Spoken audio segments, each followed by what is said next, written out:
It's a lot more than just learning and reading. It's a new life, and you want to be involved with these sorts of things within the university. So we gave them all the information they need on those sorts of aspects.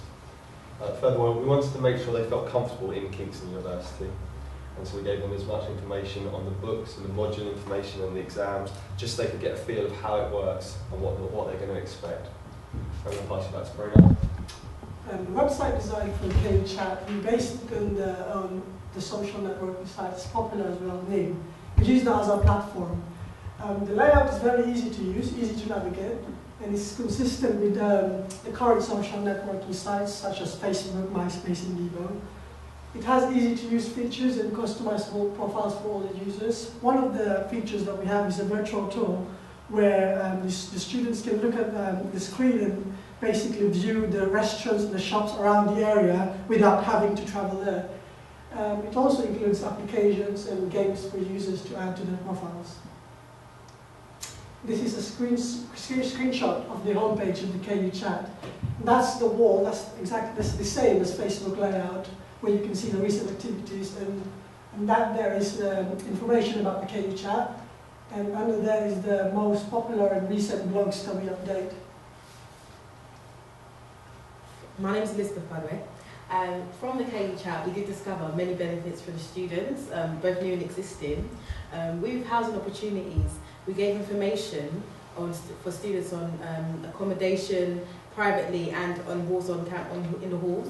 We also gave them information for people who are commuting like myself, because not everybody really needs to be on campus if they feel that the distance is not too far. Some people felt that if they were commuting, do they lose out on the university experience? And we just reassured them that no, that they can still get involved in activities that are happening in the university and also around the area. It was also a good opportunity to build relationships with people on like similar courses, because I did have a lot of questions on what were the modules like, is it all exams, is it coursework, is it multiple choice?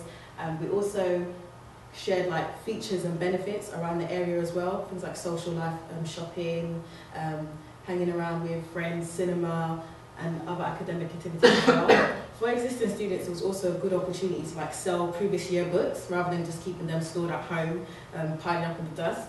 It was also good because you can find new flatmates if you were looking for roommates to share with, and also sharing theories on previous modules you've taken, because we saw that in the first year, a lot of things that we did in the first year came up in the second year, and as the first years were doing it, it was fresh in their minds, but with our own second year, we found that some of it is still a bit loose. We don't really remember everything, so we did exchange information as well as us teaching them on things that they could learn for their modules as well in their first year. I'll pass you on to Ben. My name's Ben. I'm talking about the prospects for the university.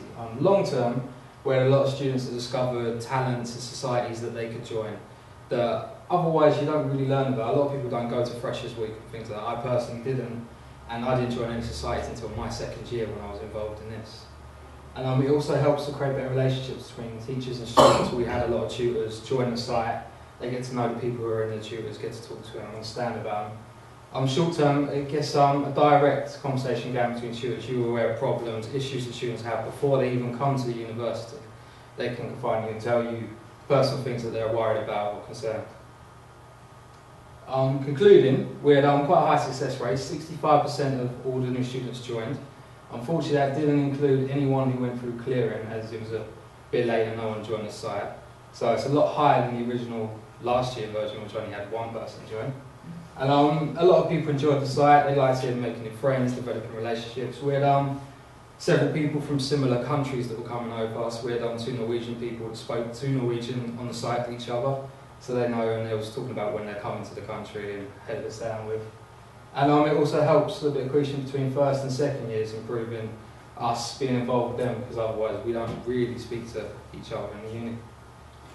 We've actually got a video of three of the first year students on their views about KU Chat, and let's hope this technological video works. So.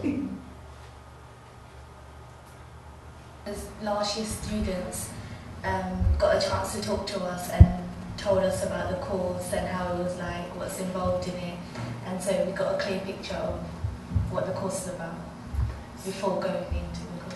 There's a lot of information I can get from there. The second year is helpful for me. Very useful for me, yeah, to know more about Kingston and yeah, to find out second-hand books. I can ask from the second.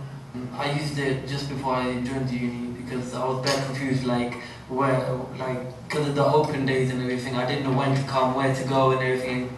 KU chat actually helped me go to the places and the procedures and the timetable, where it's gonna happen, and what stuff. Because I didn't know anything about the gym in Kingston, so I spoke to a few people in second year, and they told me where the gym is, how much it is, the membership, and what type of equipment, and so that was quite useful as well for the gym. Thank you for listening. We'd like to open the floor to any questions.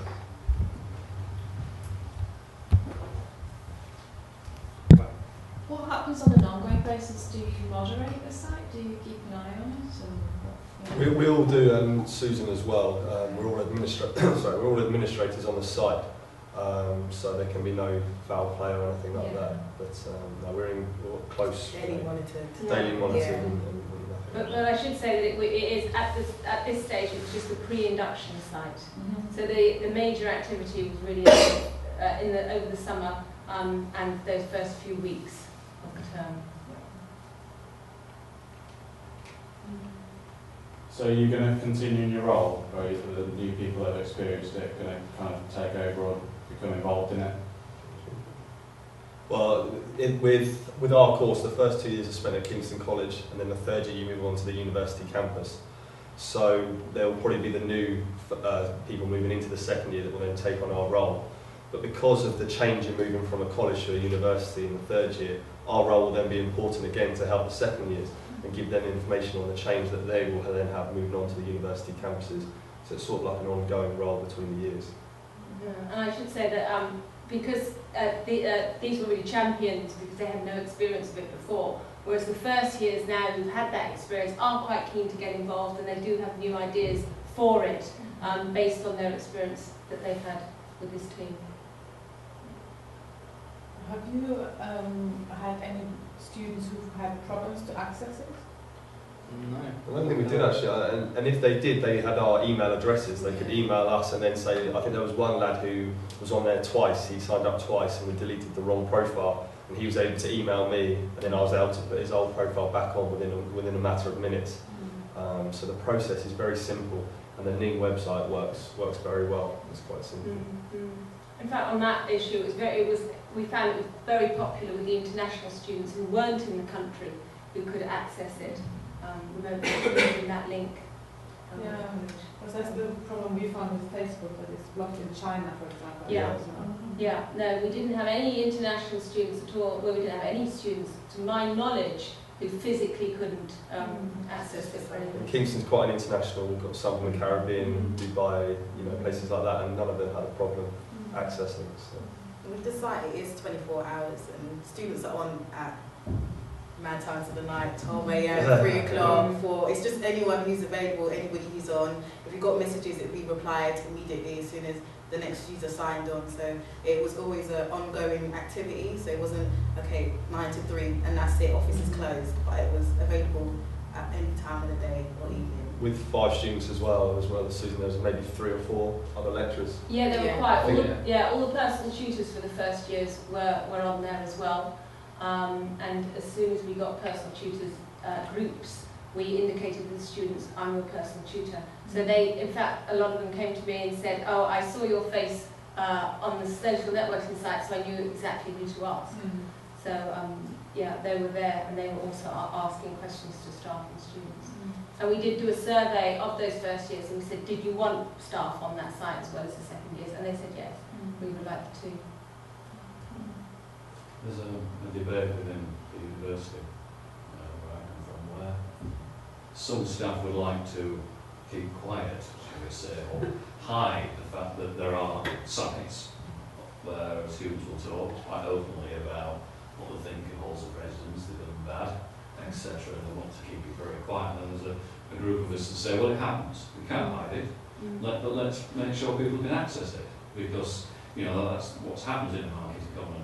We really want to sort of say that, if we're getting really bad at halls, we actually should be doing something about it. If students think our halls of residence are crap, then we should do something about it. We should be looking at these places, not reinventing, because there's been quite a lot of discussion about, well, should we have a special induction VLE that all students are encouraged to log on to, etc., that whole idea of pre-application, so they get what you've basically been talking about. But that would be institutional, it would be structured. Yeah, this is it. And there are plenty of systems already out there which are freely available. We spoke, NING was freely available, but there are plenty of systems and other student rooms where people talk about accommodation, etc., that we should be actually linking to sort of say, well, we're open.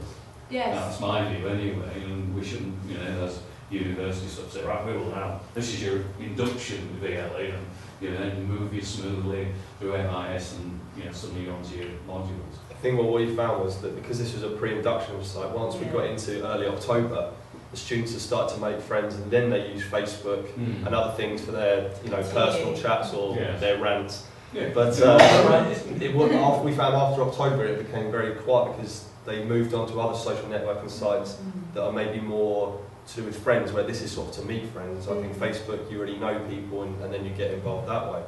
So after about October, it sort of went very quiet, and they use their own friendship groups and Facebook and things like that to talk. I think one of the things that we've discussed is that whole education of utilising these sites. Because you might have a rant today, and then 2 days down the road you might actually find your rant was actually wrong. Yeah. But it's actually out on the web. It's out, actually, perhaps you need to sort of hold back until you get to that point. So it's about educating people how to use the site. Because it's, once it's up there, it's there forever. You might say, oh no, I've deleted it. It's not. Somebody will have scraped it and it'll be sitting there somewhere.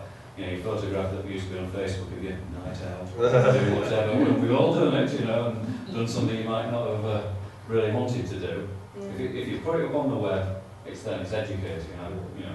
Working with medical students, exactly the same. In regards to what you said about just control and comments about teachers being on there, any questions that the students will have in regards to teachers will be answered by us, because it was just 5 students, and there's no way we would say anything negative towards the teachers, because I don't have anything negative to say towards any teachers. I mean, they've all been a great help.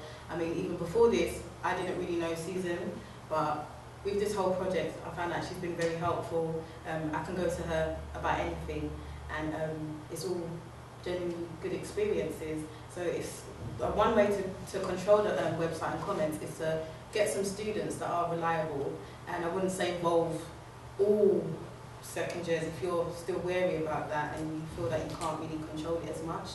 Whereas get some second year students to control the website and answer any questions and feedback on behalf of the lecturers, to control any negative comments that you may feel can affect the students. It's not structured negative, it's I think that's very... It's both comments, negative, positive, or just general. I think that's useful, and we should be, open to that, And take in mind that these students have no knowledge of any lecturers' knowledge, they just know what they read in the prospectus and online views.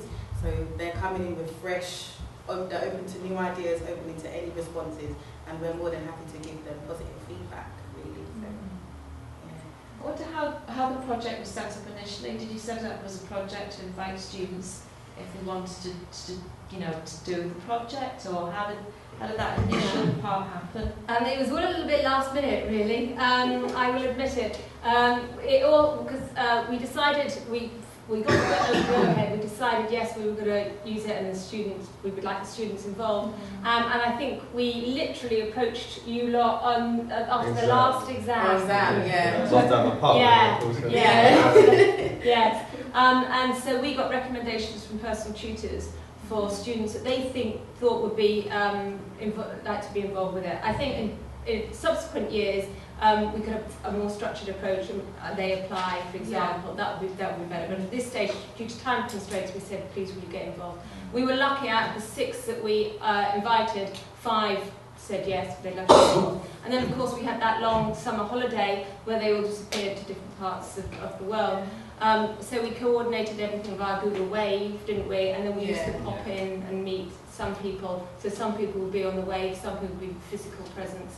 And that it sort of grew organically in a way, rather than being any structure at all. Do you think have you gained from it? What have you gained from this experience?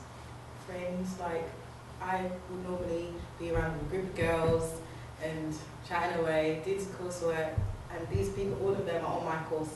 And from this, I've learned to kind of come out of my comfort zone, introduce myself to other people, like sit and talk with them because they're really nice guys. And like I said, meeting people like Susan, getting to know her a bit better past the paper and past the whole induction phase where they just sort of sell you the course and tell you how wonderful their subject is and come to my class. But yeah, it's really, really nice opportunity to kind of know your lecturers one-to-one basis. Things also open up other opportunities. I mean, we wouldn't get the opportunity to come to an event like this and be able to give a presentation and then hear feedback, or we wouldn't. And it's just things to add to CVs, or just something that so many people go to university these days. They're looking for employers are looking for the added presentation, going to a symposium like this, and it's just something to get involved with. It's a new experience and new learning. I think at the end of the day, they're the sort of things that you're looking for when you're looking for a job.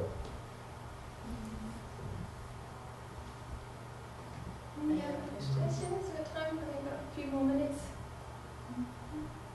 Any person? Yes. Good. How did you let all of the students know about the site?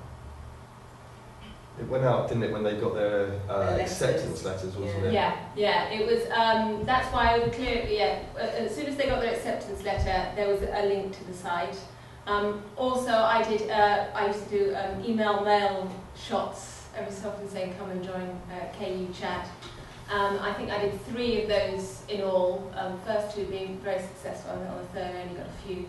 But it was quite difficult, because you saw in the slides, we did have quite a lot of students coming via clearing, and it was difficult to get everyone to monitor them all because they were coming in, so I do these mail shots at regular intervals. So there were, unfortunately, some students that escaped through the net and didn't have the opportunity. So we would perhaps review how we do that, and if we can try and actually contact every single one. But we were very, very pleased with the uptake for this year. Hopefully we can do it again. Yeah. Probably a better way, because it was last minute during the exam time, our last exam. We could improve it by inviting people during opening evenings, letting them know more about it, so they've got like advanced information about it before. So when they get the email letter through the post, and okay, yeah, you've got acceptance. Remember, join the website. Then they know about it already, as opposed to just introducing it there and then. So that's one way you could spread the word. And we did cross-link with the university. Kingston University has got a getting ready site, which gives the new students information.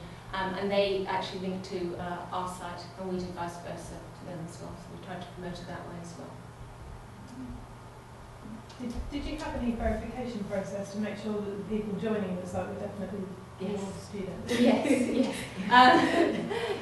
What we did was, as I say, I had the email addresses of all the new students, so we'd send them an invite, and then they would apply, and then they'd be checked off that they were the right people, and then they would do it. There was one that posed me a concern in that she didn't put her name, she just put an initial up there. And I did say to her, I got back to her and said, I think it would be nice if you could give us a name rather than just very anonymous, and the feeling of the site is that it should be a community. And she was more than happy then we had the full name. But that was the only really contact I had to make, otherwise, No further questions? Well then, thank you very much.